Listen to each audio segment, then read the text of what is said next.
It's been a long road filled with heats and semi-finals and rescheduling of semi-finals, but we have finally arrived at the final of A Dal, Hungary's national selection for Eurovision. Let's review this.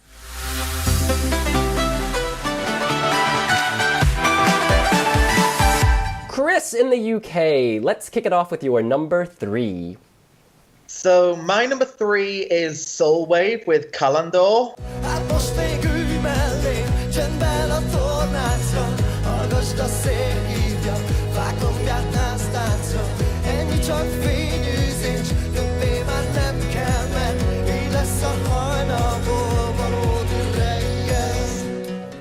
I think they're a nice band. It reminds me a bit of Firelight from Malta a couple of years ago.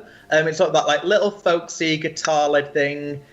There's nothing wrong with it, but it doesn't massively excite me, and that's the problem with a lot of the songs in Hungary. None of them are bad, but, well, there are a couple that are bad, but most of them, it's like, they're average. I expect a bit more from Hungary. But there's like this maybe like charming naivety about Soul Wave. They're very popular on YouTube, huge amount of hits on there. And I can see that this would have an appeal with members of the public, maybe if it got to Eurovision. But I think that there are better choices, which we will get to. But yeah, I enjoy it whilst it's on, but it's not the most memorable. It's just sort of above the rest for me. Well, to be honest, it's a real struggle to just pick a top 3 that I like, because I don't like most of the songs.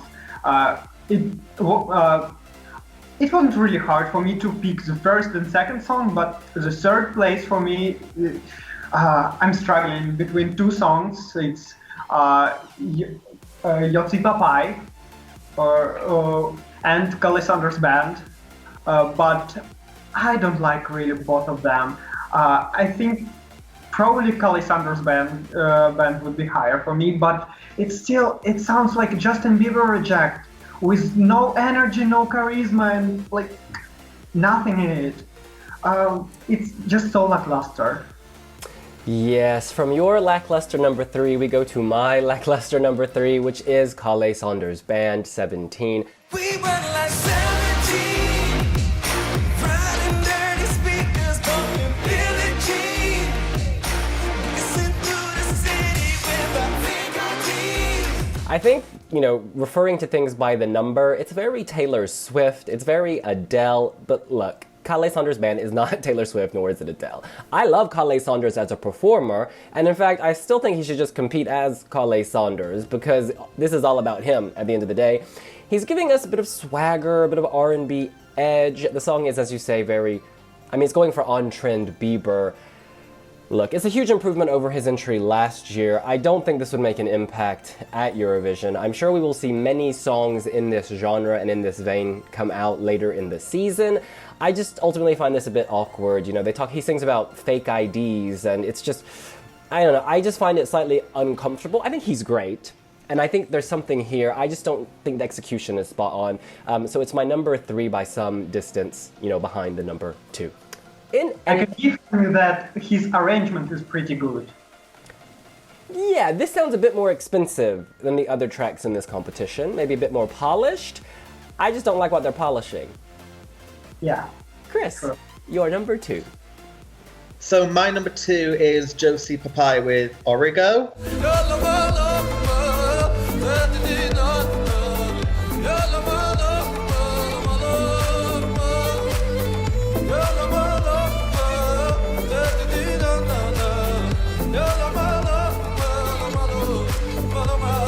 I really enjoy this one, and I went into it not really expecting to, because I knew there was a rap sort of verse breakdown in it.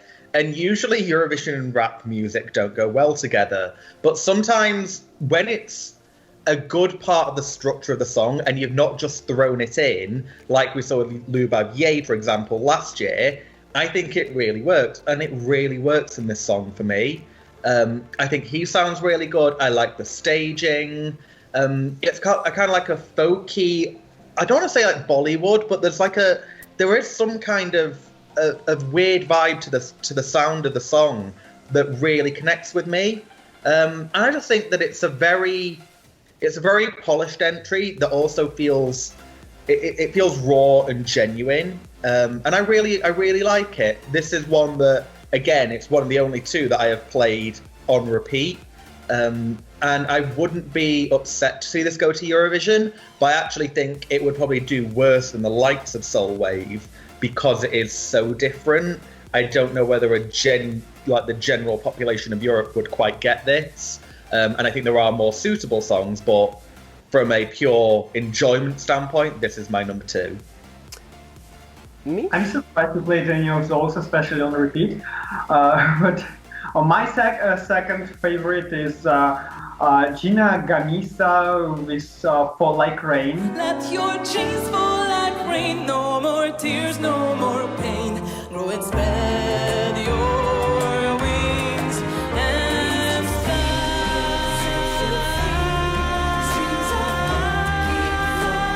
I really like the instrumental part in it. I really like the flow of the melody. It's really nice, beautiful. It's a little bit Disney-ish, but it's nice. But then I saw her live performance, and that's bad. She needs to work on her vocals because it doesn't do anything for me. It just, I don't know. It becomes really bland, and it's not really comfortable to listen to with this vocal performance.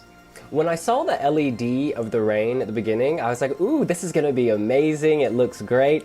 But she just can't work that register. Take this girl out of that register, give her something else. It just wasn't working.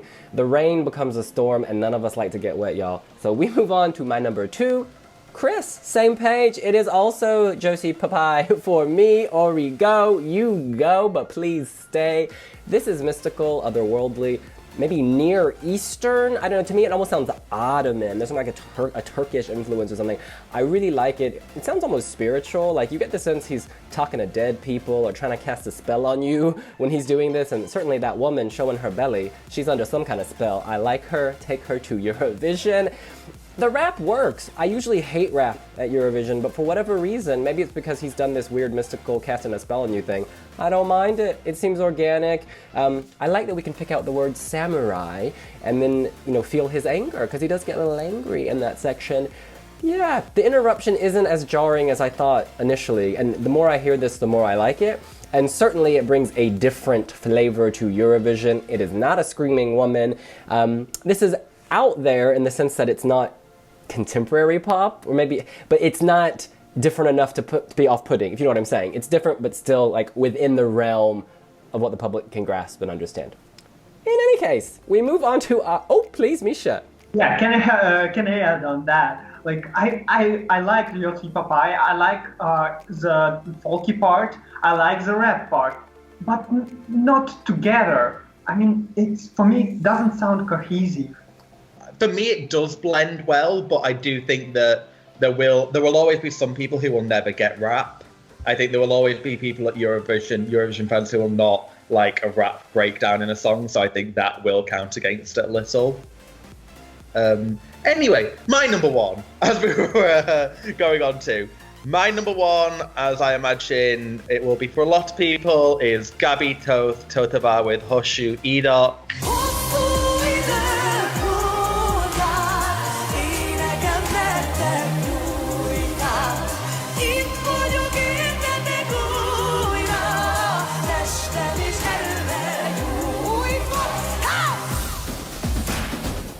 Oh, I loved this song so much when I heard the studio version the first time. And then she performed it live in the heat, and I didn't really get it. It felt a bit weak. There was a bit of power lost in it. And then when she performed it in the semi-final, I was right back on board with it. I thought it was so much better staged. She seemed to be a lot darker and more powerful.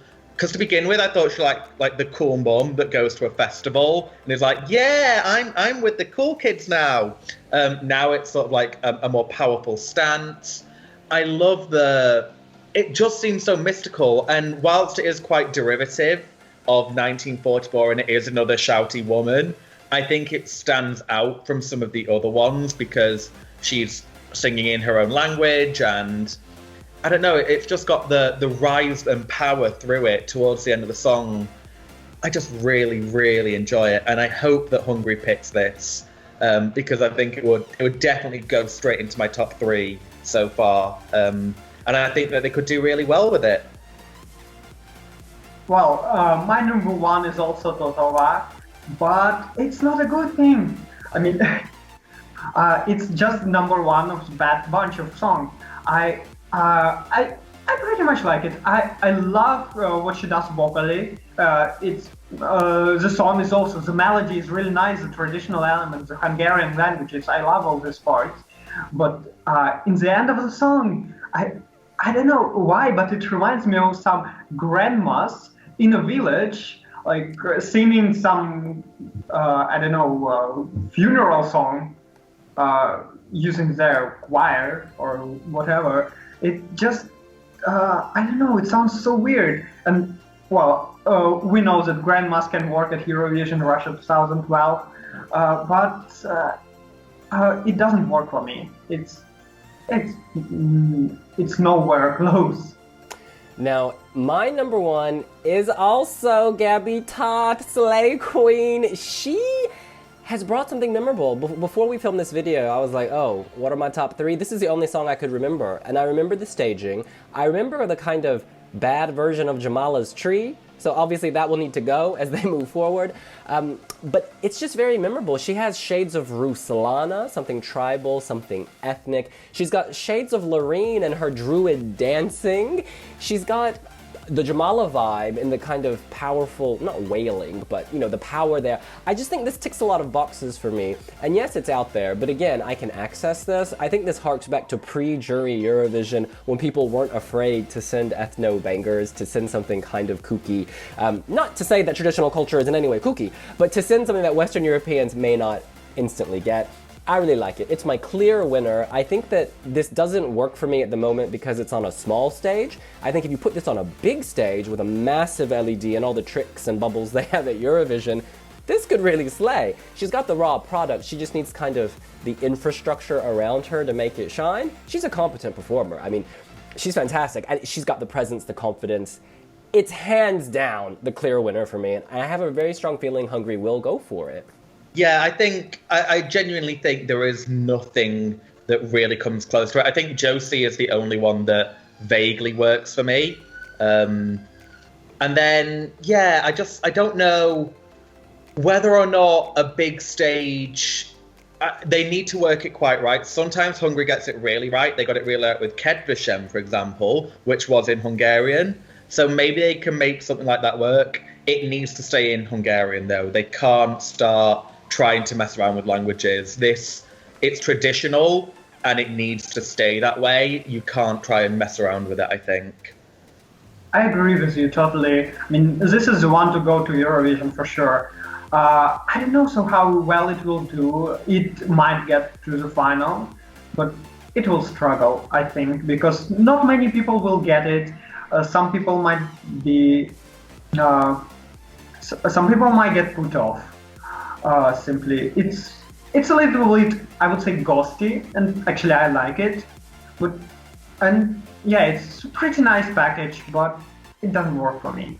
I think the difference is going to be the language. That will be kind of make or break. If she keeps it in Hungarian, it's traditional and cool. If she makes it English, it's suddenly a carnival show. Do you know what I mean? People are like, you know, why is she trying to sing in English? And presumably there will be some enunciation issues, as we've seen in the past. I just think, keep it real. You had your vision, you've executed it, go with it. Don't let going to Eurovision change how you kind of view your art, honey, because this is art! In any case, that's what we think. What do you think? What are your top 3 in Hungary? Who do you think is going to win? Do you agree with us? Do you think we're ridic? Let us know here on wiwibloggs. Make sure to like the video. And don't forget to subscribe. See you later. Bye. Bye. Chocolome. See ya.